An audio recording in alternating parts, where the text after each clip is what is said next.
Umari ka, kinaadman sa among Dios nga labing halangdon, nga nagadumalas sa mga binuhat uban sa gahum ug gugma. Tudloy kami paglakaw diha sa mga dalan sa kahibalo. Alleluia.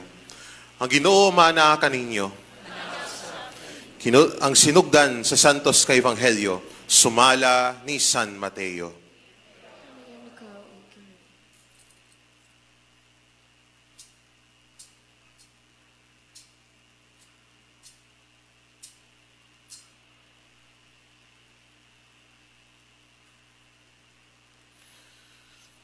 Mao kini ang talaan sa kagikan ni Hesukristo, kaliwat ni David, nga kaliwat ni Abraham. Si Abraham mao ang amahan ni Isaac, si Isaac amahan ni Jacob, si Jacob amahan ni Juda ug sa iyang mga igsuon. Si Juda mao ang amahan ni Fares ug ni Sara, si Tamar ang ilang inahan. Si Fares mao'y amahan ni Esrom, si Esrom amahan ni Aram, si Aram mao ang amahan ni Aminadab, si Aminadab mao'y amahan ni Naason, si Naason amahan ni Salmon, si Salmon mao ang amahan ni Boaz, si Rahab ang iyang inahan. Si Boaz mao'y amahan ni Obed, si Ruth mao ang iyang inahan. Si Obed amahan ni Isay, ug si Isay mao ang amahan ni Hari David. Si David mao ang amahan ni Solomon, ang iyang inahan, asawa kaniadto ni Urias. Si Solomon mao'y amahan ni Roboam. Si Roboam amahan ni Abias. Si Abias mao ang amahan ni Asa. Si Asa mao'y amahan ni Josaphat. Si Josaphat mao'y amahan ni Joram. Si Joram amahan ni Uzias. Si Uzias mao'y amahan ni Jotam. Si Jotam mao'y ang amahan ni Ahaz. Si Ahaz amahan ni Ezekias. Si Ezekias mo'y amahan ni Manases. Si Manases mao ang amahan ni Amon. Si Amon amahan ni Hosias. Si Hosias mo'y amahan ni Jeconias ug sa iyang mga igsuon. Niadtong panahona, nabihag ang mga Israelita ngadto sa Babilonia. Human mabihag ang mga Israelita, si Jeconias nanganak kang Salatiel. Si Salatiel mao ang amahan ni Zorobabel. Si Zorobabel mao'y amahan ni Abiud.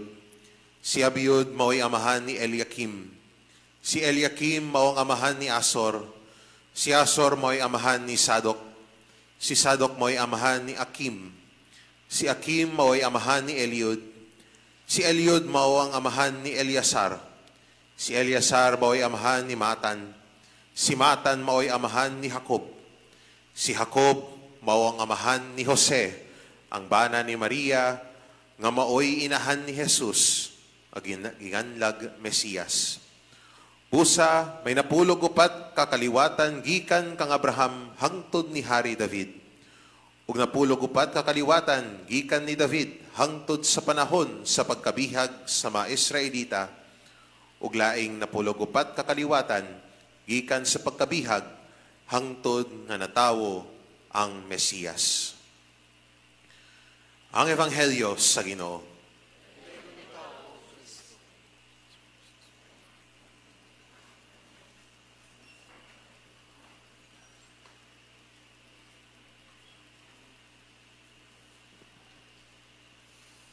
Mayong buntag mga igsoon ko diha ni Kristo. So mga igsoon, kita ana sa ikaduhang adlaw sa atong Misa de Gallio. Ug sa atong Ebanghelyo karong adlaw mga igsoon, atong nadungog ang unang parte sa Ebanghelyo ni San Mateo, ang gitawag og The Genealogy of Jesus. Unsa man ang genealogy?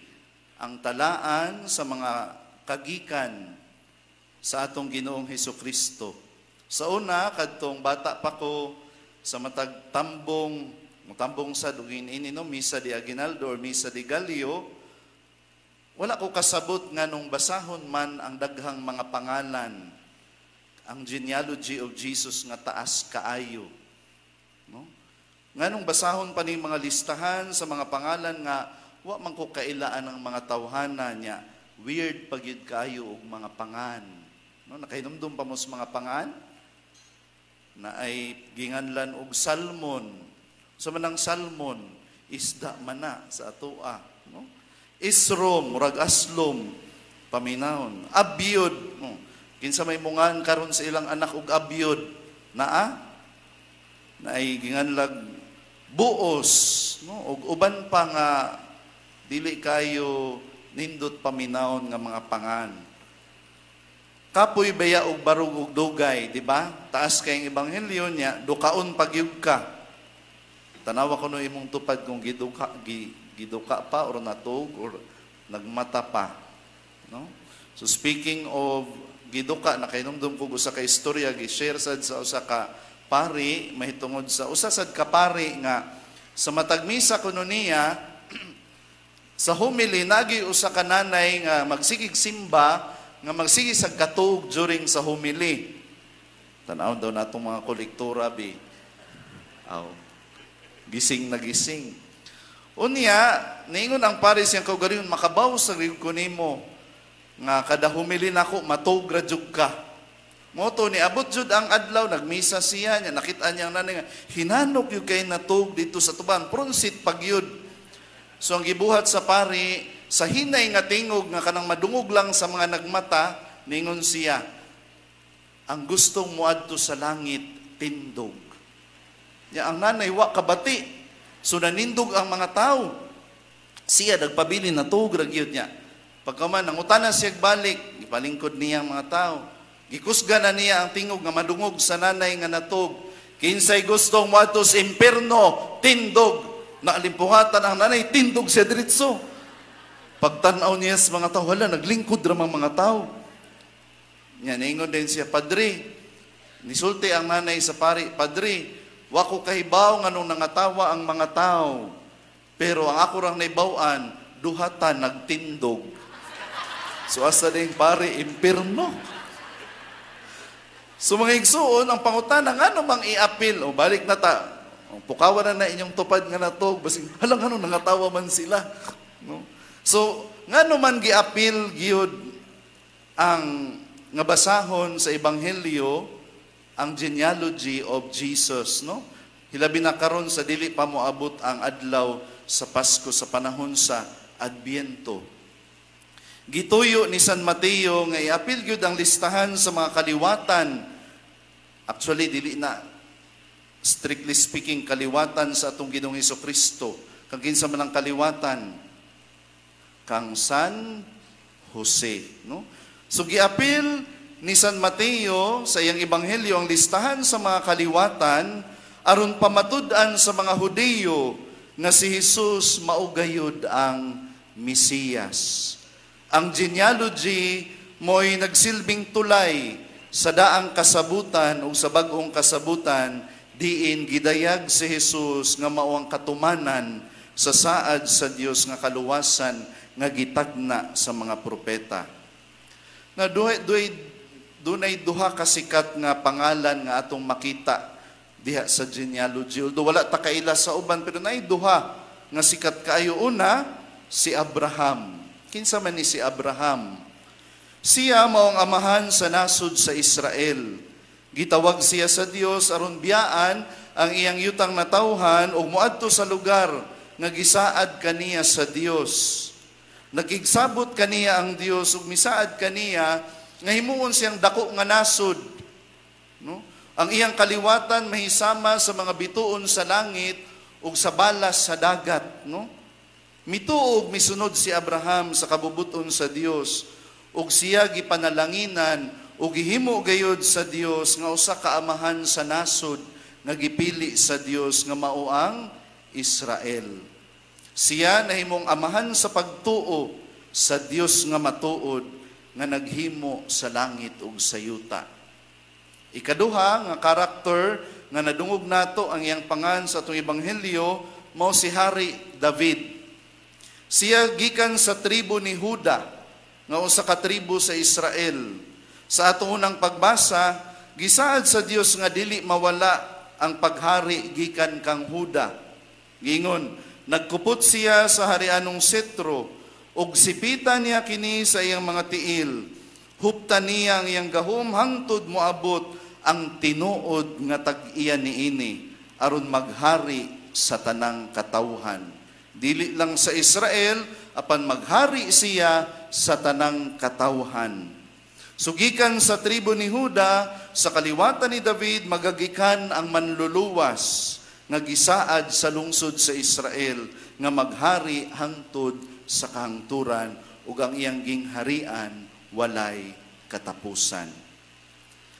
Si Jesus, mga igsuon, anak ni Abraham ug anak ni David. Nganuman, sa legal nga sukaranan sa ilang panahon, kay giako man siya, giangkon man siya ni San Jose, isip iyang matuod nga anak. Tungod niini, pinaagi nining listahan or genealogy sa mga kaliwatan, si Jesus maugayod ang katumanan sa mga panagna sa mga propeta, no, mahitungod sa Mesiyas ug manluluwas nga moabot. Kabaluta nga si San Jose usa lamang ka foster father sa atong Ginoong Hesukristo, ang iyang matuod nga amahan mo ang Dios Amahan sa langit. Sa pag-ako ni San Jose kang Hesus, isip matuod nga anak, gitagaan kita og bag-ong sukaranan sa kung unsa di ay ang pagkaparte sa usa ka pamilya. Si Jesus, ang anak sa Dios, ikaduhang persona sa Santissima Trinidad, nahimong tao, nahimong sakop sa usa ka pamilya. Bisan dili siya kadugo ni San Jose, apan giako siya isip matuod nga anak ug parte sa iyang pamilya. Dinhi nato makita, mga igsuon, ang usa ka maanindot kaayo nga realidad. Unsa man na?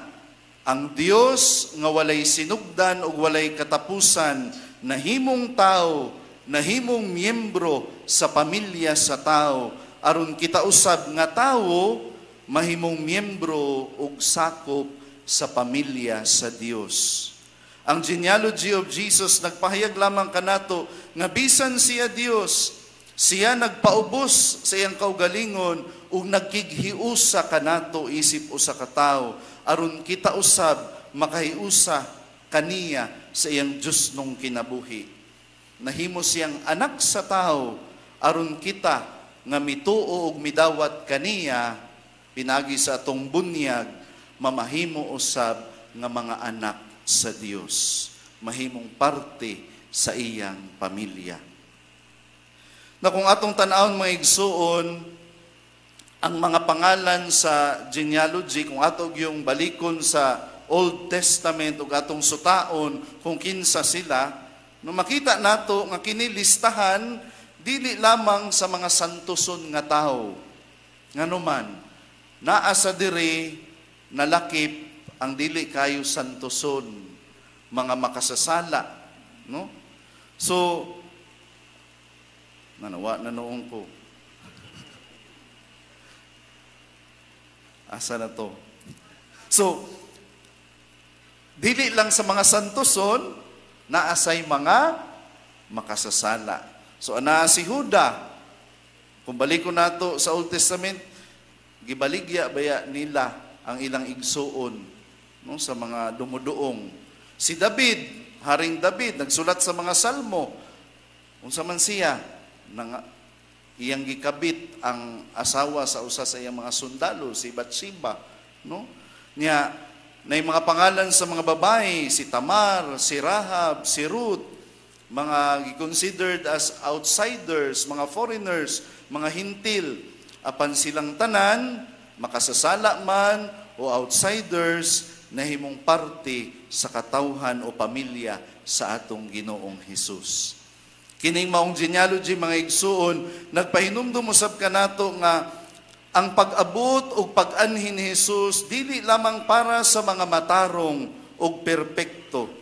Siya mianhi alang sa tanang tao regardless sa ilang background o mga past mistakes. Siya mianhi para kanatong mga makasasala. Subisan makasasala ta, nasayop ta, wala ta ni sunod usahay sa kabubuton sa Dios, gitagaan gihapon kitag katungod sa Ginoo nga mahimong parte sa iyang pamilya. Sa atong pagsaulog nining umaabot nga Pasko, mga igsuon, kita gipahinumduman nga parte usab kita nining genealogy sa atong Ginoong Hesus. Tungod kay pinagi sa atong bunyag, kita gitawag aron mahimo mga anak sa Dios, mga sakop sa iyang dakong pamilya. Kita usab mga outsiders, mga hintil o mga makasasala, apan bisan pa man niini, gidawat kita sa Dios sa iyang pamilya, pinaagi sa iyang anak nga si Jesus. So sa atong pagpadayon, nining panahon sa Adbyento o pagpangandam para sa umaabot nga Pasko, mahinumduman nato ang atong responsibilidad isip mga sakop sa pamilya sa Dios. Unsa man, dili lamang unta kita makita karon diri, no? Kung misa di Gallio nya absent kung Domingo, mutambong kompleto 9 days, pero kung ordinaryo nga Domingo, di gyud mo makita ang naong sa simbahan, no? Mahimo unta kita nga matuod nga parte sa pamilya sa Dios nga mao ang simbahan. Amen.